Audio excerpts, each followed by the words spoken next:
बिस्मिल्लाहिर्रहमानिर्रहीम। अस्सलामुअलैकुम। आज एक बहुत ही इम्पॉर्टेंट और नए टॉपिक के साथ आपकी खिदमत में हाज़िर हैं।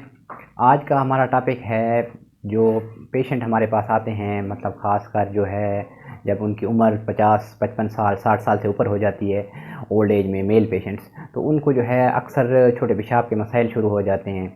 अक्सर मरीज़ कहते हैं कि डॉक्टर साहब हमें बार बार पेशाब आता है, हर आधे घंटे एक घंटे के बाद पेशाब की हाजत महसूस होती है, रात को 3-4 दफ़ा वो उठते हैं तो उसमें से और नींद ख़राब हो जाती है। फिर उसके बाद वो कहते हैं कि बाल का इतनी शिद्दत के साथ आता है कि ऐसे लगता है कि निकल जाएगा, जिसको हम अर्जेंसी कहते हैं। और पेशाब जो है बाज़ औक़ात शुरू करने में उनको टाइम लग जाता है, तकलीफ़ होती है, आते आते एकदम रुक जाता है, दोबारा शुरू हो जाता है, बाज़ औक़ात उनको ज़ोर लगाना पड़ता है पेशाब के इखराज के लिए। तो ये जब अलामात आप में मतलब ज़ाहिर होना शुरू हो जाएँ तो आम तौर पे ये जो है ओल्ड एज में मेल पेशेंट्स में प्रोस्टेट ग्लैंड के एनलार्ज होने की वजह से, बढ़ जाने की वजह से ये अलामात पैदा हो जाते हैं।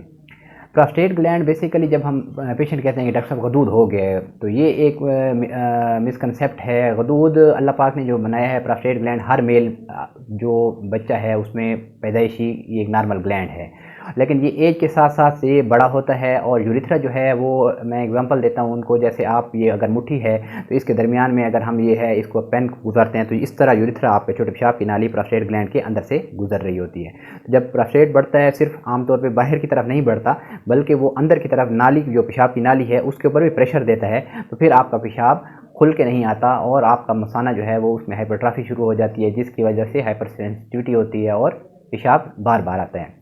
तो पुराने ज़माने में जब प्रोस्टेट एनलार्ज हो जाता था तो ये समझते थे कि बस इसका एक ही हल है कि हमने ऑपरेशन करवाना है, लेकिन जैसे मज़ीद मेडिकल नॉलेज में हमारा इजाफा हुआ है और रिसर्च हुई है तो काफ़ी मेडिसिन इसके बारे में जो है, जिसमें ख़ासकर अल्फ़ा ब्लॉकर्स हैं, वो बहुत अच्छा रोल है उनका और बहुत अच्छा जो है इफ़ेक्ट है उसका इनमें ट्रीटमेंट के हिसाब से। तो एक कह सकते हैं कि रेवोल्यूशनाइज्ड एक इनकलाब आया है इसकी ट्रीटमेंट में, प्रोस्टेट ग्लैंड की जो एनलार्ज होने की है, जिसको हम बीपीएच आम तौर पे लोग कहते हैं या बिनाइन प्रोस्टेटिक एनलार्जमेंट कहते हैं।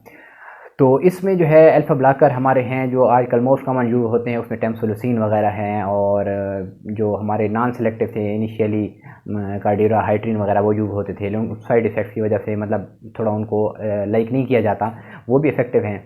और सिलोडोसिन वगैरह न्यू ट्रीटमेंट्स हैं उसमें, तो इनका बहुत अच्छा रोल है और अगर ये पेशेंट रेगुलर यूज़ करें तो उनको काफ़ी अच्छा जो है उसका जो है ना सिम्टम रिलीफ होता है। और इसमें ज़्यादा इंपॉर्टेंट बात यह है कि वक्त पे आप अपना एक अच्छा अल्ट्रासाउंड करवाएं फुल ब्लैडर के साथ, और पोस्ट वाइड उसमें चेक करें कि कितना यूरिन रुक रहा है। यूरिन का टेस्ट होना चाहिए कि उसमें कोई इन्फेक्शन वगैरह तो नहीं है, बाज़ औक़ात इन्फेक्शन की वजह से बार बार पेशाब आने की अलामात पैदा हो सकती हैं।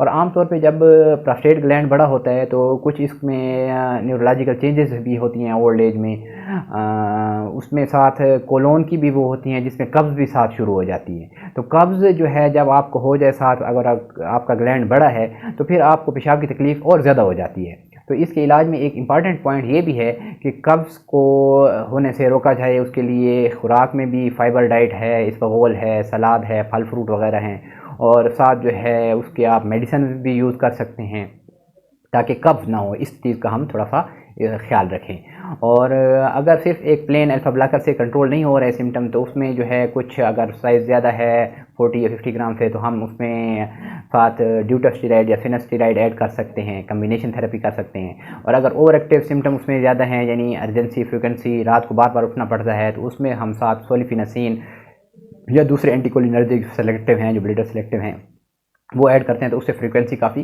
कम हो जाती है। लेकिन उसमें फिर इंपॉर्टेंट ये है, अगेन हम ये ख्याल रखते हैं कि क्या उसके मसाने में बहुत ज़्यादा पेशाब तो नहीं रोक रहा।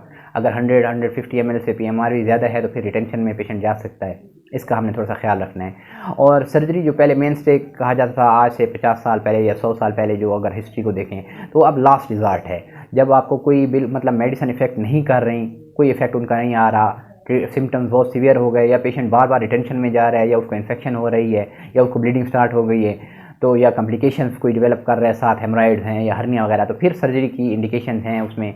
तो उसमें फिर अगेन सर्जरी जो बहुत इंपॉर्टेंट है, फिर मिनिमल इन्वेसिव TURP जो एंडोस्कोपिक है, उसमें ये है कि कम्प्लिकेशन रेट बहुत कम है, पेशेंट को रिलीफ ज़्यादा है, रिकवरी क्विक है। और अगर ग्लैंड बहुत बड़ा है, मोर देन 80-100 ग्राम है, तो फिर ओपन सर्जरी की तरफ जाया जा सकता है। और उसके लिए भी फिर लेज़र ऑपरेशन भी है, जिसको होलिप कहते हैं हम, तो वो भी एक ऑप्शन है, लेकिन वो बड़ा अवेलेबिलिटी का उसका इशू है कि हर जगह वो अवेलेबल नहीं है। तो उम्मीद है इंशाल्लाह जिसको मतलब हमारे जो मर्द हज़रात हैं जो 50 या 55 इससे ज़्यादा है उनकी उम्र, तो उसमें जो है इस वीडियो से उनको इंशाल्लाह अपनी बीमारी के बारे में मालूमात भी हासिल होंगी और इलाज के बारे में भी इंशाल्लाह उनको गाइडेंस मिलेगी। उम्मीद है इंशाल्लाह इससे आपको फ़ायदा होगा। अस्सलामु अलैकुम वरहमतुल्लाहि वबरकातुहू।